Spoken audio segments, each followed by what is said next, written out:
What up, YouTube? I'm giving you guys another shot. I tried Instagram last week, and I tried to figure out how to upload the video to my phone, and then I would upload it to YouTube, but that didn't go so well. Nonetheless, logging you guys on, logging on Facebook right now. If it fails, this is what I'm going to do. I'm going to do again, like I said, I'm going to keep trying to upload it from Facebook, and then I'll bring it over to YouTube. What's up, Facebook? What's up, Facebook? Yep, going live a little bit early today, guys. A little bit earlier today. Alright, 3 o'clock. Gotta set up an ID card. Set up an ID card. Alright, we're good. Oh. Paxton to the Yankees happened last night. And yet they still have enough money to get both, and yet they have enough money to still get Harper and Corbin potentially. Like, that rotation is going to be filthy. And a lot of people are saying that they're going to trade Sonny Gray. I don't think they should. I think Gray is due.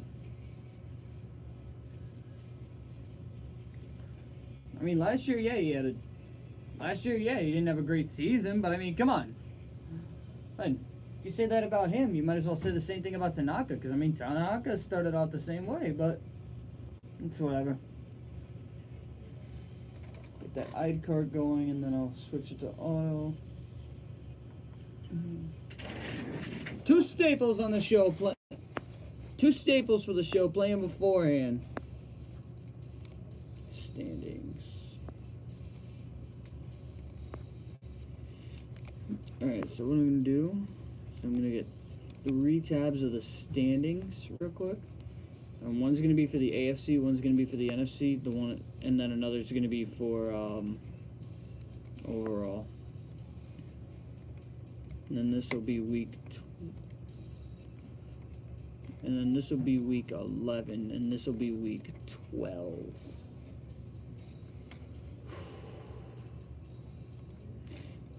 Oh man, it's gonna be tough this week. It's gonna be a little bit tough because some of these matchups are good.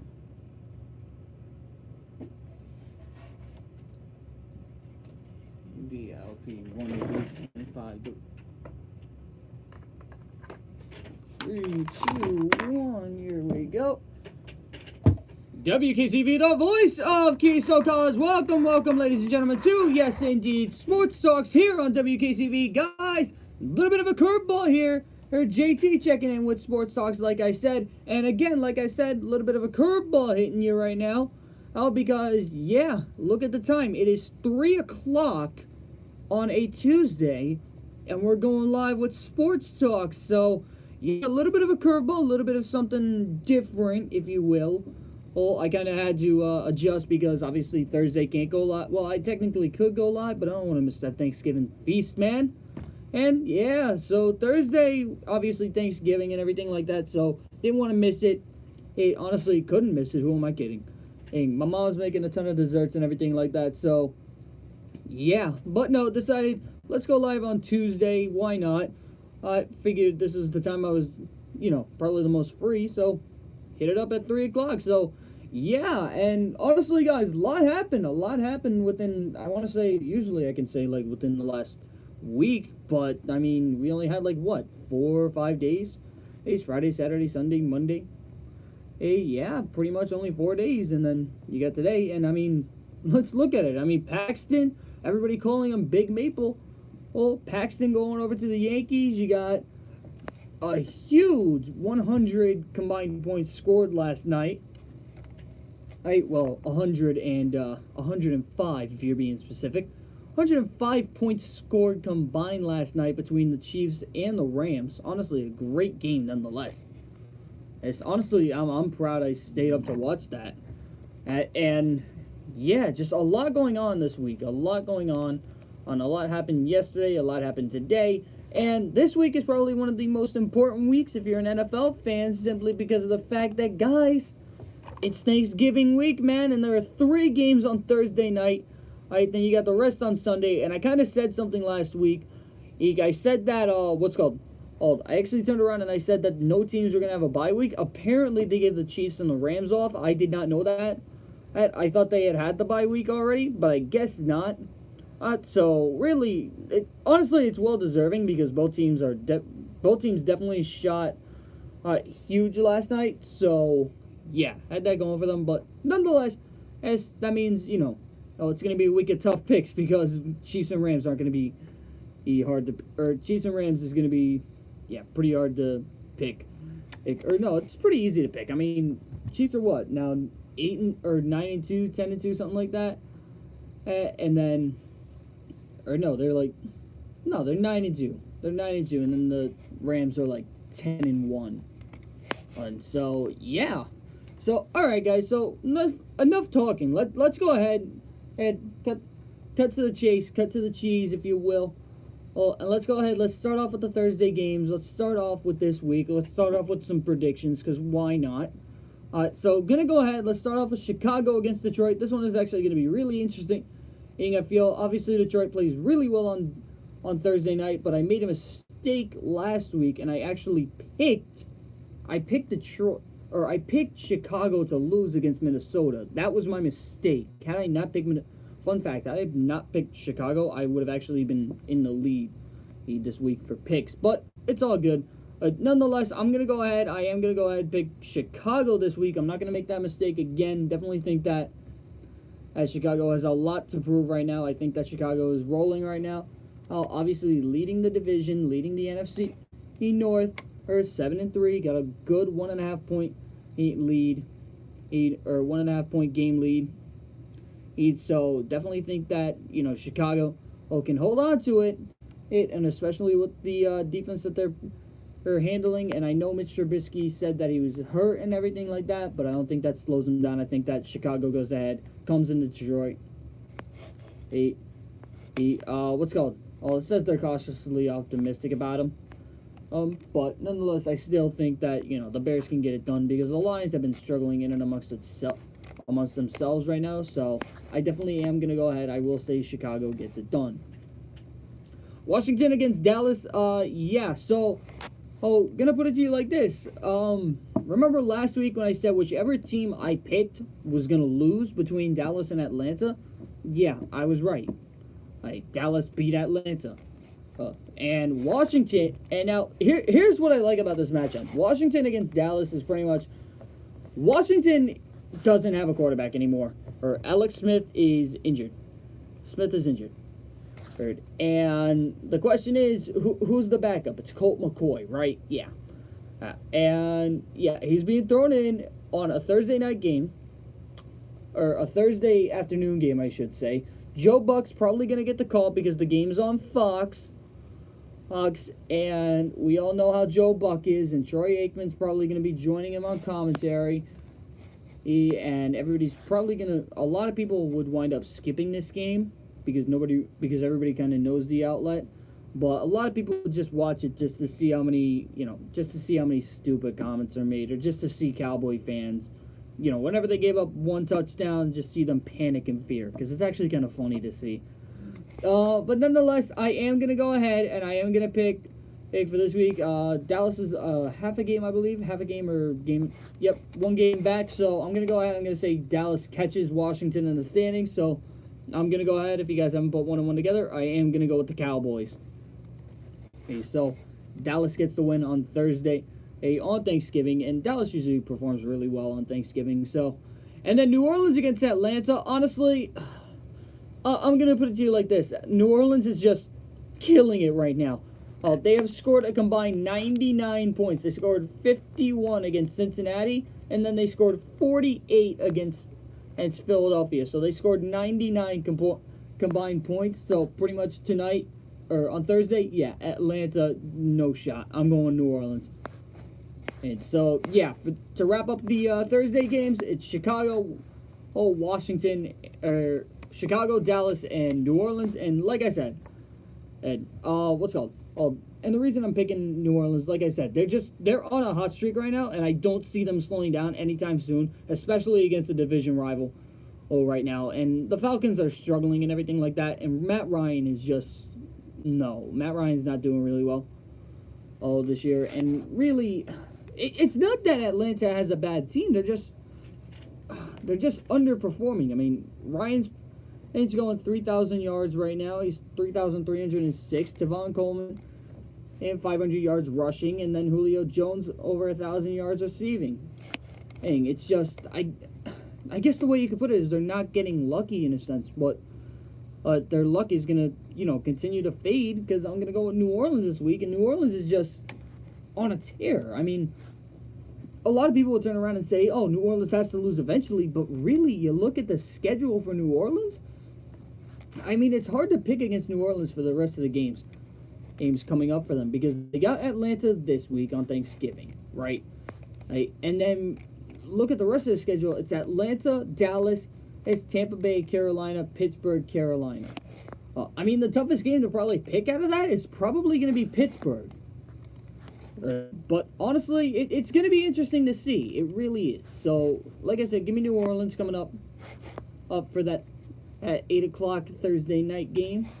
And then we go ahead, we wrap up with that, and then we go into Sunday night. And guys, Daniel Carson actually made a game-winning field goal. Oh, like this is the guy that missed 4 field goals, I believe. 4 field goals week 1. And then turns around, gets signed by the Raiders, and kicks a game-winning field goal against Arizona. Did anybody really pay attention to that game? Not really. However, some people kind of did, some people kind of didn't. Baltimore coming off of a division win last week against Cincinnati, 24-21, a very good game. And like I said, that game was going to be close. So no matter what. This week, they're in Baltimore. Oakland's on the road. I'm going to go ahead. I don't think Oakland's won on the road yet, have they? Were they on the road last week when they won? They were. So they have one on the road, so you know what? That doesn't change my pick. It really doesn't. I don't know why I said that, because like I said, it's not going to change my pick. So I'm going to go ahead. I will say Baltimore gets it done on Sunday night, or on Sunday at 1 o'clock. Jacksonville against Buffalo. Honestly, I think this is the game that Buffalo kind of needs, because again, Buffalo is skidding royally.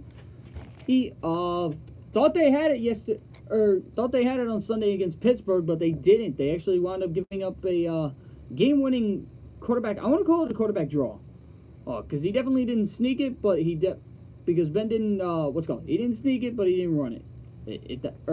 He didn't sneak it up the middle, but he didn't, yeah, that's really how you can put it. So yeah, quarterback draw, in a sense. So yeah, Ben. That was just a good comeback by Pittsburgh, and Jacksonville. If you're a Jacksonville fan, you can't be mad at that. Alright, so I'm going to go ahead. I will say that Jacksonville gets it done against Buffalo. So, yeah, Buffalo, 3-point favorite. And Buffalo, again, another team that's been struggling. However, been picking up in a sense as of late. 3-7, both teams. But, like I said, I think Jacksonville kind of needs this game. So, yeah. Seattle against Carolina. I'm going to go ahead. Carolina, somebody whispered in Ron Rivera's ear on Sunday. I keep saying last night because it's like, what's called? My bad on that. But nonetheless, as somebody whispered in Ron Rivera's ear and said, "Hey, you want to do something stupid?" And he decided to go for 2. You see, here's the thing. With the time he had left on the clock, and this is where I'll rant a little bit. If you're an NFL coach, and you decide, "Hey, I'm going to go ahead and I have an option to either take the lead with a 2-point conversion, which is pretty hard to do, or I could turn around and say, I have a field goal that I have the chance to go to overtime and potentially win the game in overtime, or potentially tie it. So what does he do? He turns around, and I'll put a little bit of blame on Cam Newton, and I'll explain why, in a sense. So here's the thing. And Rivera turns around. Now, give or take the field goal. Well, how can I put it? Gano was 1 for 2 on the day, I believe. If I'm correct, Gano was, I believe, 1 for 2 on the day. Which isn't bad. He was 1 for 2 on extra points and 0 for 1 in field goal attempts. So 1 for 2. So it'd be an extra point, right? Now he missed 1. Well, he missed 2 technically, but he missed 1 extra point. That's no big deal. Well, you just need him to make it in so that you can go to overtime. So what does Ron Rivera do? He keeps the offense out and tries to get the lead. He tries to be greedy. it didn't work. All right, I'll spare you the details. It did not work. Right. Now, the thing that I kind of have a problem with is the fact of the matter that he turns around and he decides, okay, hey, we'll run a passing play. You could run it, you could do whatever. It's on the, I believe it's on the 2-yard line for a 2-point conversion. Okay. Now, here's the thing. This is where I'm going to put blame on Cam Newton. Cam Newton turns around, has all day in the pocket. He's looking. He doesn't even move a step until he has to throw the ball. Now, this is where the issue comes in for me. You had a hole on the left side. You had a hole up the middle. You had a hole everywhere. You could have made that 2-point. They could have made the 2-point conversion. Let's keep that in mind. They could have. Had Cam decided to get mobile. Now, Cam Newton is a mobile quarterback. Let's keep this in mind. He does run on the ball. He is not afraid to. He is also not afraid to take a hit. He does know how to slide, and he has done something like this before where he has ran on the 2-yard line on a passing play. Hey, and here's a perfect example.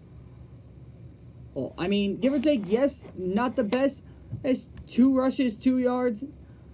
However, like I said, the problem that you could say you have with it is the fact that Cam, as I said, he has been mobile before, and he's done stuff like this. So there's no reason for him not to take off. There's no reason that he can't turn around and get mobile in the pocket. Hey, so what does he do? He turns around and he throws it to nobody. Like, literally, you look at the play, hey, the closest person was probably a fan in the first row. All right, that was probably the closest person to the ball. Now I'm not going to blame Newton fully. However, he is the quarterback and everything like that, so he should know, if you run the ball, it would be pretty obvious because you have a 2-yard gap, and, I mean, it's not like you haven't done it before, you know what I'm saying? So, definitely going to put a little bit of blame on Cam Newton and Ron Rivera there. Honestly, I think that game probably should have been tied, but that's beside the point. Honestly, I think Ron Rivera makes up for his mistake. However, actually, they're in Carolina. I think that, yeah, you know what? I'm going to go ahead and I'll say it like this. Seattle had a great game last week. Carolina, not so much. I think that Seattle actually turns around, last time they faced off, 40-7. The question is going to be, whose defense is going to hold up? And I think, you know what? I'm going to go ahead. I will say that this one's tough. I mean, because Seattle beat Green Bay. That's the thing. That's what's kind of getting me. Seattle beat Green Bay, and Carolina lost to Detroit. You know what? I'm going to go ahead. I will say Seattle wins. And Carolina is a favorite, but I think Seattle does get it done simply because of the fact that, Seattle also has a little bit more rest time because the last time they played was Thursday. So, players kind of have a little bit more rest time. Seattle's going to be a lot more ready to go come Sunday. So I'm going to go ahead. I will say Seattle. And this one comes up with the upset. Now, speaking of games and upsets, I'm going to go ahead. Cincinnati against Cleveland. Cincinnati is struggling. All right, let's put it out there. Cincinnati is struggling. However, the thing with Cleveland is that they're also picking it up. So the question is, who would I pick? Who would you pick in this one? And honestly, I'm going to go ahead. This is my straight opinion. I'm going to go with Cleveland. The reason I'm going with Cleveland is because I believe Cleveland actually did beat Cincinnati earlier this year, if I'm right. No. The last time they faced off, they lost. However, now, real quick, I know I kind of messed up right there, and I said that the last time they faced off was probably this year, and they lost. However, let me remind you of this. Cleveland right now is 3-6-1. Cincinnati is struggling. This is their first home game, yes. And I understand that they're a 3-point favorite. However, for those of you who don't know geography, Cleveland and Cincinnati are in the same state. They are both in Ohio, okay? Hey, a little bit of a geography lesson. And right there. All right. Now, the thing is, I'm going to go ahead, like I said, I will pick Cleveland simply because of the fact that, Cincinnati is struggling and they're slipping up a little bit. They came up a little bit short last week to Baltimore, and I think that the struggles continue. I think that Cleveland comes in, they take advantage of the mistakes, And I'm going to go ahead. I'm going to say Cleveland upsets Cincinnati in Cincinnati. New England against the Jets. New England against New York. I can't really say New England against the New York because then it'd be the Giants or the Jets. So New England against the Jets. I'm going to go ahead. I am going to pick New England on this one. It is in MetLife Stadium. And honestly, it's the same thing. It's Sam Darnold's first look, I believe, at the Patriots and everything like that. And the Patriots are coming off of, I believe, a bye week. Well, everybody in the AFC East is coming off of a bye week. And pretty much, honestly, I really can't say it would be an easy win for the Patriots simply because, we said it was going to be an easy win 2 weeks ago against the Titans, and they wound up, in a sense, getting blown out. They lost by 14. 34-10 and for New England against Tennessee in Tennessee. So, really, I am going to go with New England. But I just think that, I think the Jets can, and they always hang around. That's the thing. The Jets usually hang around up against the Patriots. It's usually a good matchup.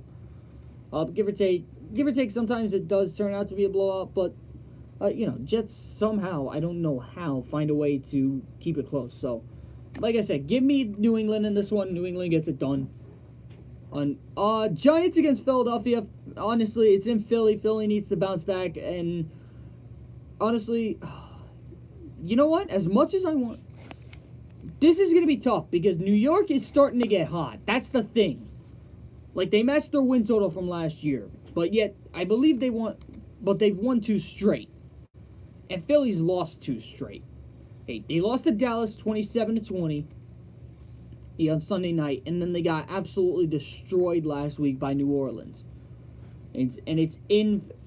The thing that's keeping this, close for me is that it's in Philadelphia. That's the thing. That's why it's close.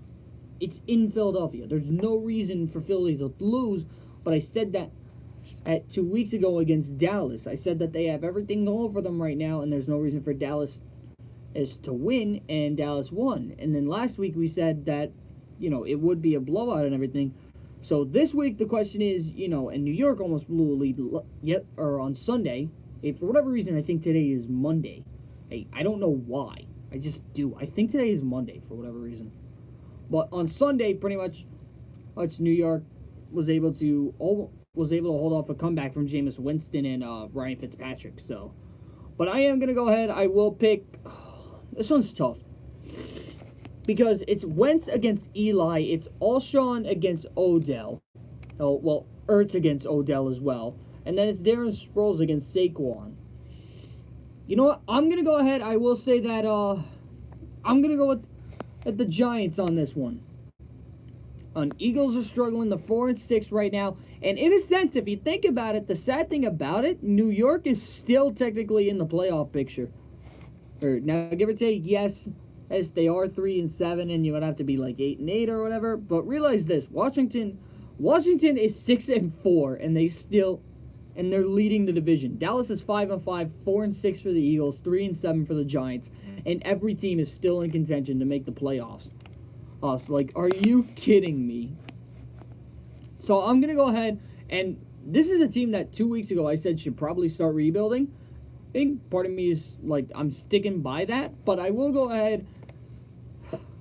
You know what? I'm going to go ahead. I will pick New York on this one. I think that they take advantage of Philadelphia's loss last week to New Orleans. Hence, I think Doug Peterson is a little bit rattled, but I wouldn't be surprised if I get the. You know what? Let me think about this game for a little bit, and I'll come back to it because I got a game that's a lot more easier to pick right now. Also, I'll talk about this game real quick. I'll talk about the 49ers-Bucks, and then I'll come back to that Giants-Eagles game. Even I'll think about it in the back of my mind. So, I'll give it 2 games. I will give it 2 games. Chargers versus Arizona and Tampa Bay against San Francisco. I'll give it those 2 games, and then I'll come back to it. All right? Sound cool? Perfect. All right. So, San Francisco against Tampa Bay, I believe Jameis Winston is starting again. But obviously, last week, Tampa Bay knows they should have won. They're coming back home. JPP obviously had a good game last week against his former team. So I'm going to go ahead. I'm going to say that Tampa Bay turns around, makes up for the mistakes they had last week. And I'm going to say that Tampa Bay goes ahead, gets it done. against in San Francisco. Arizona against against the Chargers. Chargers lost last week. Somehow, some way, they lost us to Denver. It was on I believe it was on a game-winning field goal or something like that. I don't know. Oh, but it was definitely a good game. It was hard hitting and everything like that. Von Miller had a pick for Denver, which is actually saying something because I know Denver usually isn't known for their defense all that much, but they've had their they've had their bright sides. But nonetheless, I'm gonna go ahead. I'm gonna say LA bounces back from last week. I think that the Chargers can find a way to, stay on top of the AFC West, give or take. It is leading by Kansas City, but Chargers are gonna find a way to get into the wild card and everything like that. So yeah, like I said, they should get in, because I mean the next best record after them would be, I believe, 5-5. Yeah, it's 5-5, and it's between Indianapolis, Baltimore, and Miami. So really, not really much to worry about. So I'm gonna go ahead. I will say that the Chargers get it done though. All right. So going back to this Giants-Eagles game, I'm gonna go ahead and I actually will go with New York on this one. I was debating it a little bit, but I'm gonna go with the Giants. I think that they can find a way to I think that they can turn around, find a way to take advantage of Philadelphia's mishaps last week and everything like that. So give me New York. I think that, like I said, Philadelphia is coming off of a 48-7 loss, I believe. So yeah, give me the Giants. It's Miami against Indianapolis. I'm going to go ahead. I am going to make this one pretty simple. I think that Indianapolis is stepping up a lot, and I kind of have been talking bad about them in a sense. Right now, honestly, if you look at this game right now, this game could probably determine who makes it in for the wild card for the AFC, which is, again, saying a lot that the records are 5-5, and like, even Tennessee can make it in. And I just saw that. Or no, they couldn't because they lost to Indianapolis. But honestly, I'm going to say it like this. I think that, I'm going to give it to Indianapolis. I think Andrew Luck has a good game. I think that if you have either the Dolphins or Colts on defense, and I don't think you start them, but I'm going to go ahead and I will say Indianapolis gets it done. So give me Indy on that one. Pittsburgh against Denver. I'm going to go ahead. Simple as this.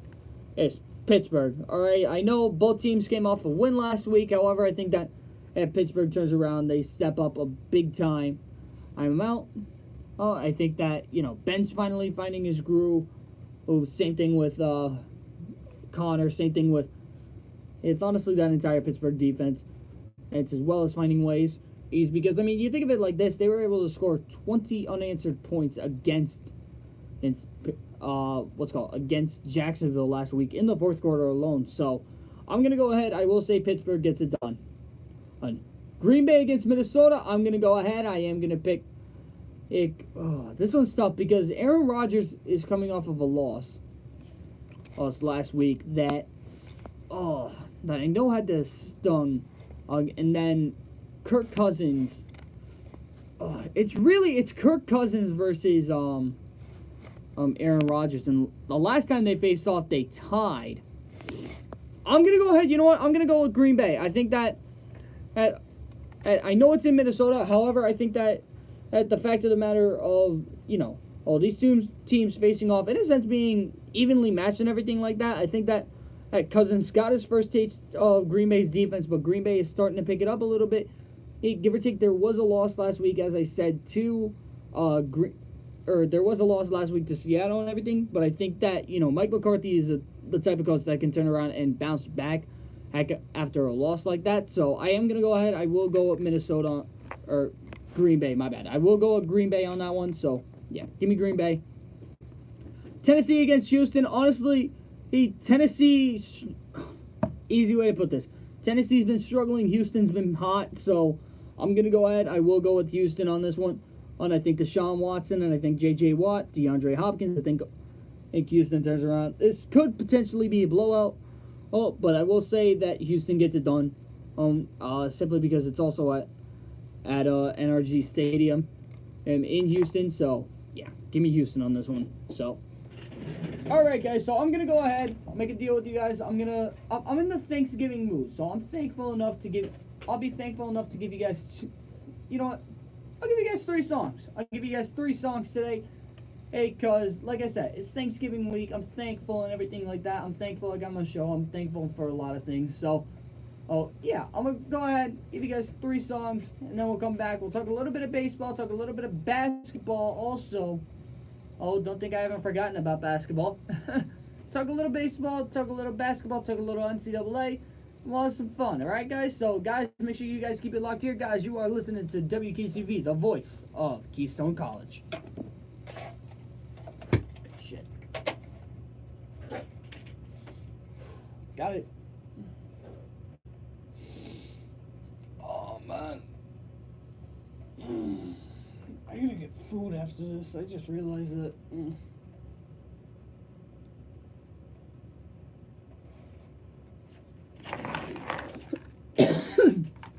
What's up, guys? What's up? Yeah, I had to go a little bit earlier today. So what? I haven't even packed yet for Thanksgiving break. I just realized that I haven't even packed yet, and I still got this is me right now. I have to pack.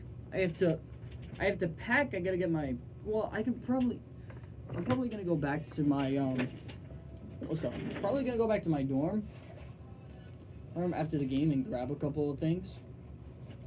So, yeah. Oh. Red hot chili peppers.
And yes, I picked Dallas.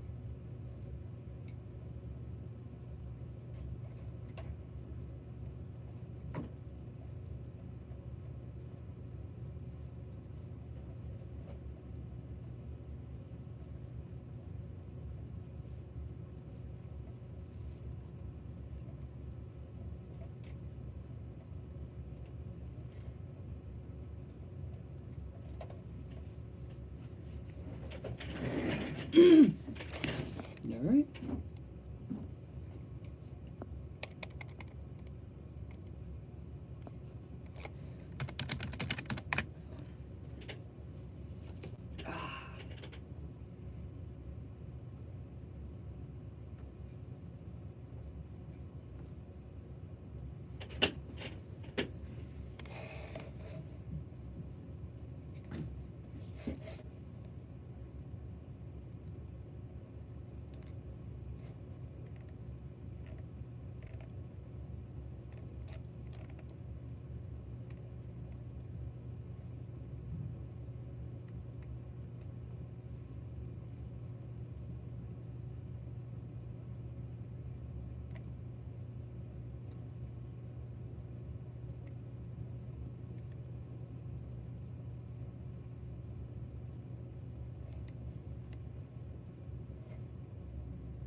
Looks like Facebook.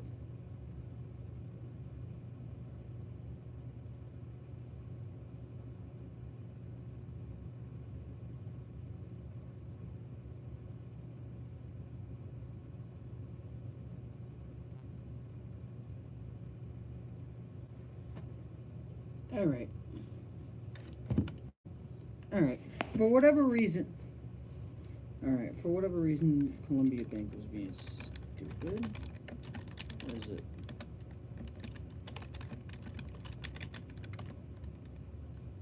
Fuck off. Thanks, Graham.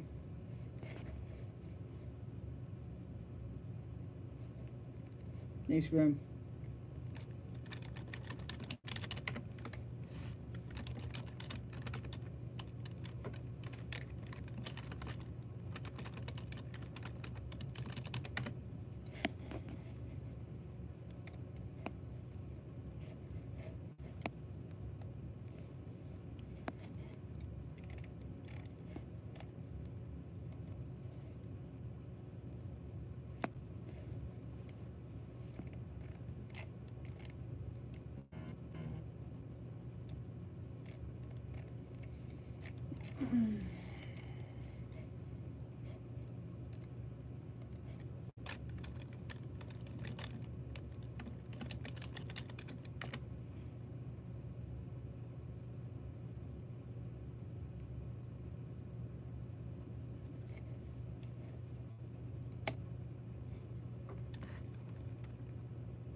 One second.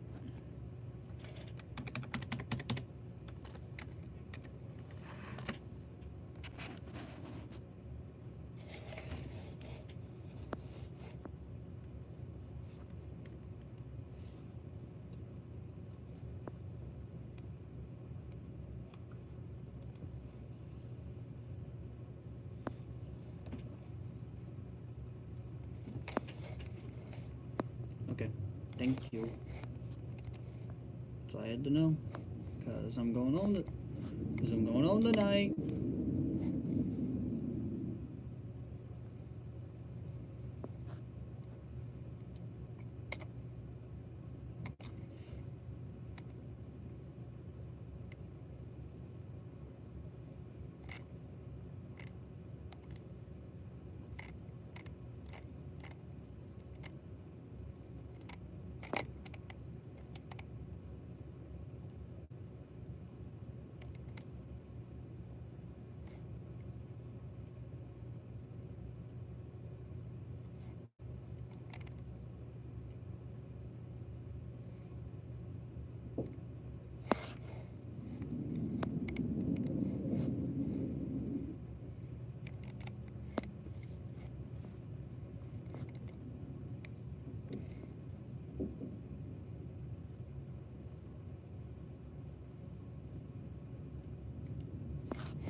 WKCV, the voice of Keystone College, is back, ladies and gentlemen. Welcome back, guys, to Sports Talks here on WKCV. And guys, what a week it has been in sports. Honestly, I really, to explain everything is hard. To explain everything is kind of hard. All right, simply because of the fact that, Paxton just signed with the Yankees last night. I'll touch on that in like 30 seconds. But in the world of college football, there's a college that, in their opinion, feels like they are getting robbed in a sense. And honestly, part of me agrees, part of me does not. Now, I'll explain why. I will explain why I think that, I'll explain why I think that this college is not getting where they should, or why they aren't where they are. Now, right now, I'll say it. For the university, for Central Florida, it's simple. They want, and I was looking at a couple of the games the other day, and I was looking at some of the signs. I was watching College Game Day. I saw a bunch of the signs. They said, "We want Bama." And I understand that completely. Now, here's the thing with UCF, and I can kind of understand why they're ranked low, but at the same time, I don't. Simply because of the fact that I don't think they should be, ranked so low. Right now, they are ranked right now it says number 11. However, the latest AP poll and the latest coaches poll has them at 8 and 9.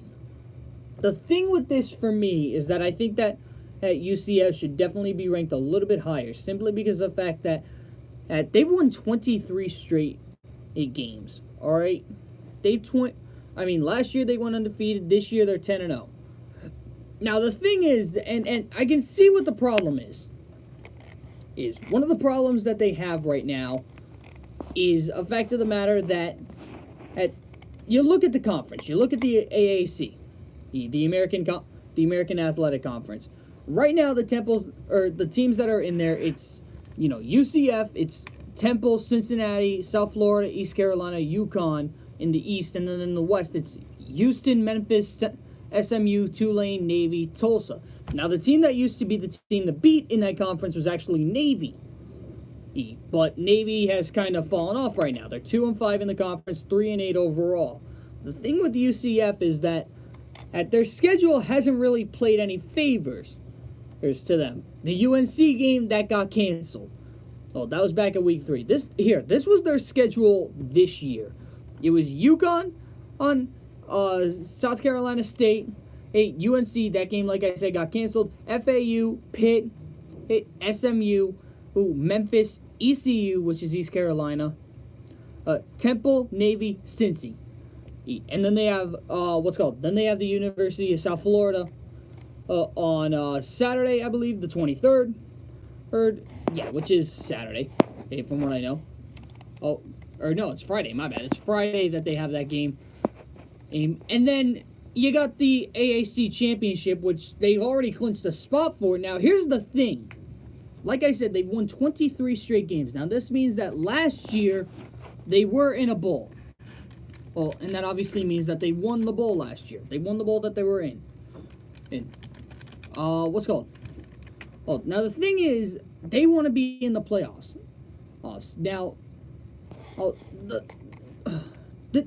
The thing is, and I'm not going to really say it's a favorite, but I'm also not going to say it's really.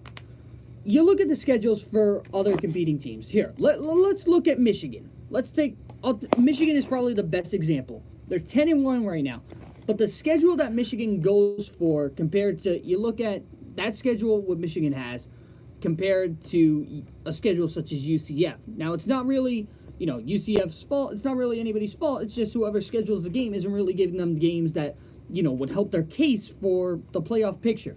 For Michigan, this is their playoff. This was their schedule this year. Number 12 Notre Dame, Western Michigan University, SMU, Nebraska, Northwestern, Maryland, number 15 Wisconsin, number 24 Michigan State, number 14 in Penn State, Rutgers, Indiana, and then they have number 10 Ohio State. So kind of, if you see the difference right there, it's the ranked opponents that really make the difference. And the big names. And so, really, that's kind of why I feel like UCF is a little bit thrown out there. Now, last year, I believe they did face Auburn in the, in the Peach Bowl or the Chick-fil-A Bowl. Well, whichever you want to call it. And they actually did beat Auburn, which says something. Okay. They beat Auburn in 34-27. Now, Auburn, that is that one big team that we're talking about. However, you figured they beat Auburn. In Auburn right now, Auburn this year is ranked number... Oh, where's Auburn? Auburn is... Are they even on there? I don't see Auburn. Wow. Oh, yeah, Auburn's not on the polls, but still, Auburn, the thing with Auburn is they've always been a contender. That's what I like about Auburn. Right? They've always been a contender. However, this year they're struggling, and really, they're 7-4. So Auburn's not a bad team, and they've always had, an interesting way of looking at it. I mean, Stidman this year, he's going 2,294 yards, about 2,300. Whitlow, he's got 716 yards on the ground, and Davis is about 508. Auburn has Bama this year, Auburn has Bama this week, which could honestly, it could change a lot for Bama going into the NCAA playoffs, but I won't touch on that. I will touch on UCF.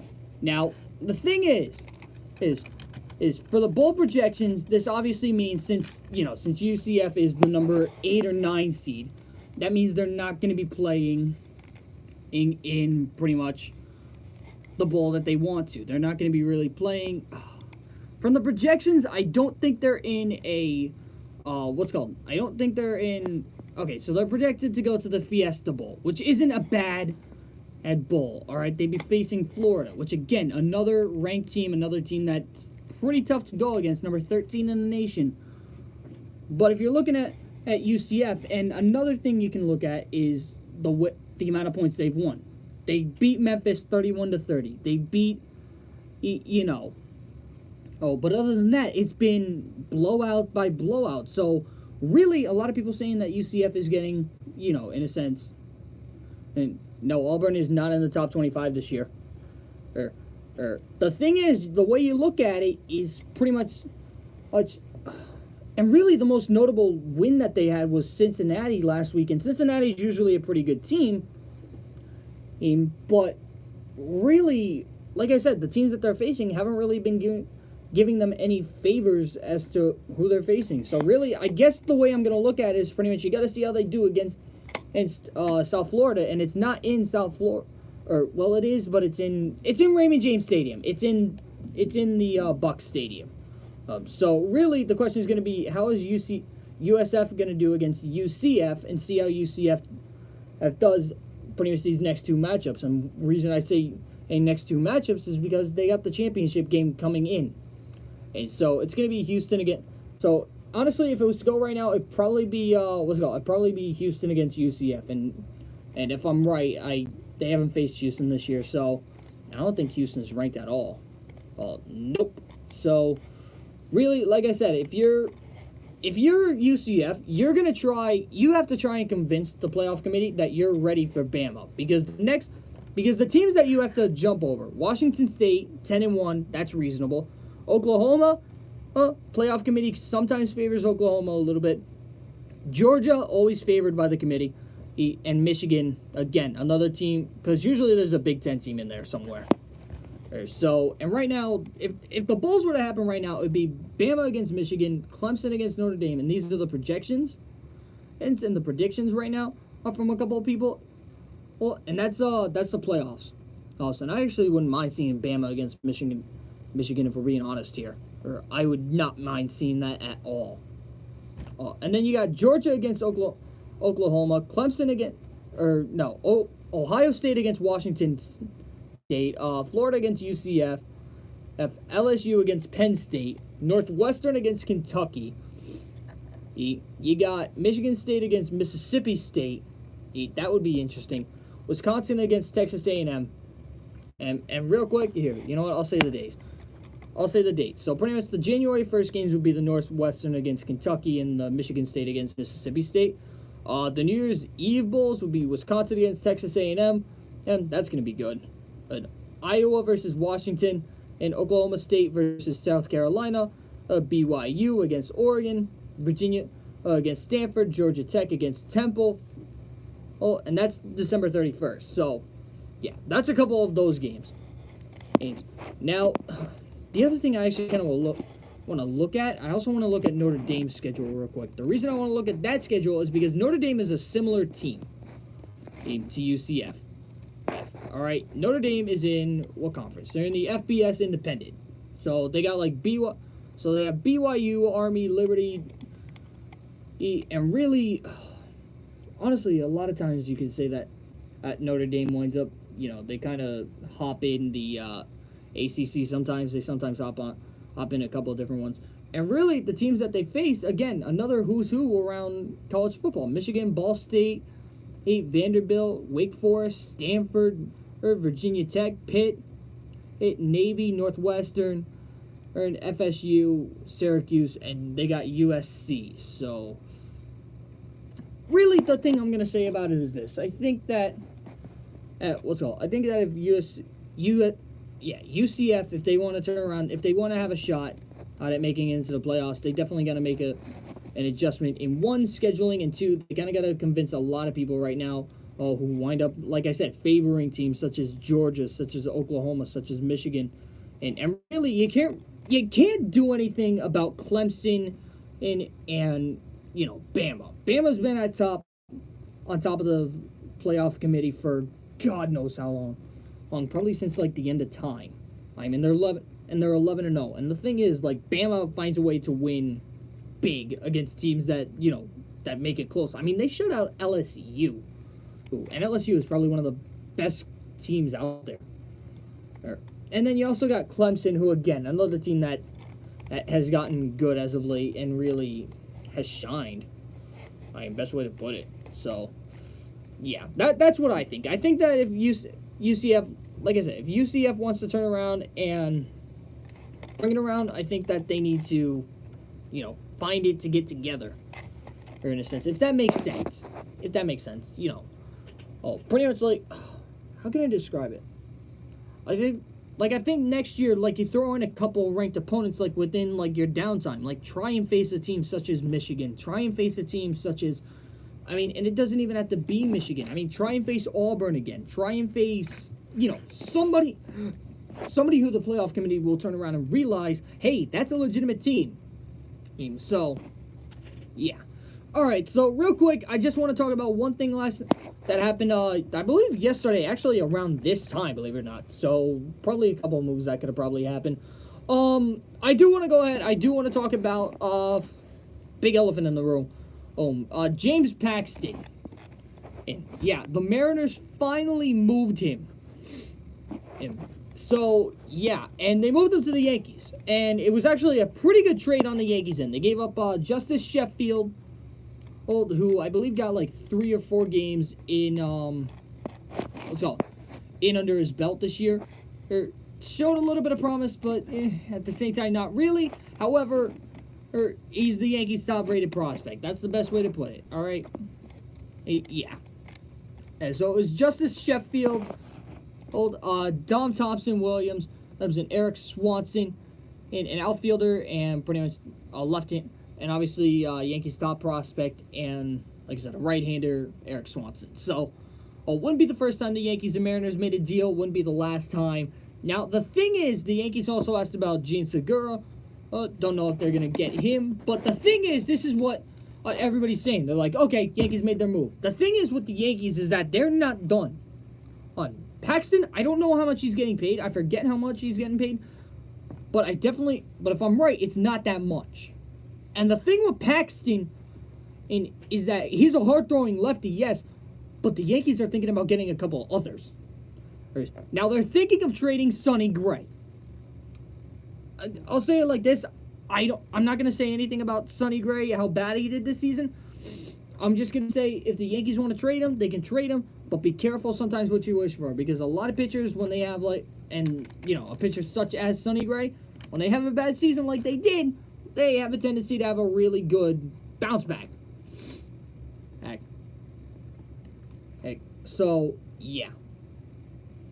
But the thing I'm going to say about it is like this. If they trade Gray, you got to find a way to, like, make up for it. And really, they're going to go ahead and they're still showing interest in Corbin. So, really, this would be the Yankees' rotation. If say they trade Gray, right? Say they trade him, and the rotation for the Yankees would wind up being this. It would be Sevy, Tanaka. Actually, you know what? I'm going to say it like this. I think it should be Sevy, Paxton. Simply because of the fact that Paxton has proved himself to be a number 2 starter over the years. He's proved he was the Mariners' ace last year. So I'm going to go ahead. I'm going to say throw Paxton at the number 2. Tanaka 3. If they can sign Corbin 4. And then CC would be 5. That's the 5-man rotation from what I know. Oh, and they're also showing interest in Hap. Wouldn't be surprised if they give him a 1-year deal. They could probably toss him, they could probably run a 6-man rotation, but that's New York. But that's how New York would be. I wouldn't give Hap anything longer than, 2 years, but if I'm giving him that 2-year, I'm going to give him the player option simply because of the age. Because, this could be his last season. This could be, last season could have been his last season. He's 37. Keep that in mind. Hap is about 37 right now. So, really, like I said, the way I want to see it is, I give him about a 2-year deal. No. And a lot of people are saying that, if they sign, Corbin, they're not going to have enough for Harper. They will. And the Yankees can find a way to make Harper versatile. Now, the thing I'm going to say about this, if the Yankees do wind up signing Harper, it's not going to be a bad move. It's not going to be a great move. But it's going to be, a move that the Yankees can use to their advantage. Because they could easily train Stanton at first base. They can train Harper at first base. Now, give or take, Harper is not the best defensive. However, Harper can turn around and definitely play with the best of them. And honestly, I wouldn't be surprised if a lot of players would wind up, they wouldn't mind. The thing is, yes, they have Voit. I understand the Yankees have Voit. The thing is this. Is they can find a way to utilize Voit off the bench. And it wouldn't be a bad thing either. Or get a power-handed, right-handed bat off the bench. And then you turn around and you got to think of this. What are you going to do with Stanton and Harper? Stanton obviously would be willing to make the transfer over to left field. Well, he's done it he did it last season, and he did it pretty well in my opinion. And going from right to left, all you got to do is just shift direction and everything like that. But that's me. Or do you turn around and try and train Stanton at first base? Or, do you try and train Harper at first base? The question is going to be which one of them would they want to throw at first base? Personally, I would probably want to throw Harper there simply because of the fact that, Stanton's gotten used to the DH role as well. Oh, and it's a case of it's a move that isn't going to be bad, but at the same time, it wouldn't be good at the same time because you got to figure out what you want to do. Because obviously, yes, you match the Red Sox with whatever power bat that they had, and obviously you're going to try and compete with them in the market. But I just the way I look at it, and honestly, I speak for a lot of people. There would be nothing more than for me to turn on a Yankee game, and see Harper in pinstripes. I would love that. However, I would also hate to see the fact that he gets signed by someone else. Also, I think that Harper in pinstripes definitely makes sense, but last year they traded for Stanton.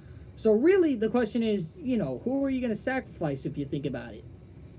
Personally, I think you try Harper at first base. I think you give it a shot. And I think you see what you can do. Because, the Yankees definitely know how to make people versatile. It's just, they got to coach them right. That's all. And that's with every team. You need to, if you want to make something work, you have to coach it properly. So, that's my thought on that. Honestly, I think that Paxton is going to be a great addition to the Yankees rotation. So, yeah. Alright, guys, so that's going to go ahead. That's going to wrap it up for me. Thank you guys so much for listening. I definitely do appreciate it. Guys, if I don't see you guys, if I don't talk to you guys, have a great Thanksgiving. Definitely enjoy it. Definitely eat a lot of turkey. And then the next day, the main event, I want to call it Black Friday shopping. Guys, be safe. Alright? Because a lot of idiots go out fighting on Black Friday, and definitely does get interesting. So, if you're gonna go watch a good fight on Friday, definitely go to, I want to say Walmart, because usually Walmart has a lot of fights. it's for Black Friday, but that's just me. All right, guys. So like I said, have a great weekend and have a great week. Enjoy Thanksgiving, and guys, I will talk to you guys.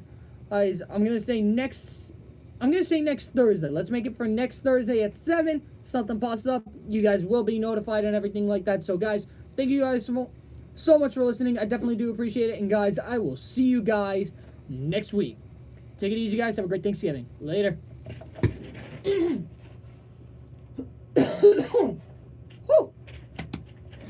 Where's my throat? All right, we're good. We are good. Yeah, Auburn's not in the top 25. They what's it called? They're 7-3 this year. Oh, wrap these up. Wrapping it up. Wrapping it up.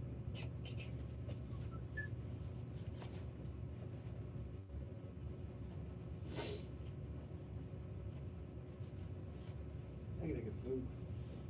Slowly realizing that. It's 4 o'clock. I haven't had food. And the funny thing is, I'm probably gonna go get a sub from Subway. This is my plan. I'm probably gonna get a sub from Subway, and then after the game, I'm probably gonna start driving, and then I'll probably stop and I'm gonna tell you guys my game plan. I'll probably stop at. If I'm out of here by I'm gonna say 9 the latest. It's because I gotta account for overtime and everything like that. Actually, it shouldn't even be 9. Oh, man. I don't know. I'll figure it out. I'll be out of here by 9, but my plan is right after the basketball game, so around 8. 8. Alright, so hang on, let me log out YouTube. Alright, YouTube, if I don't see you, take it easy. Have a great Thanksgiving. I'll see you guys later. Later, YouTube.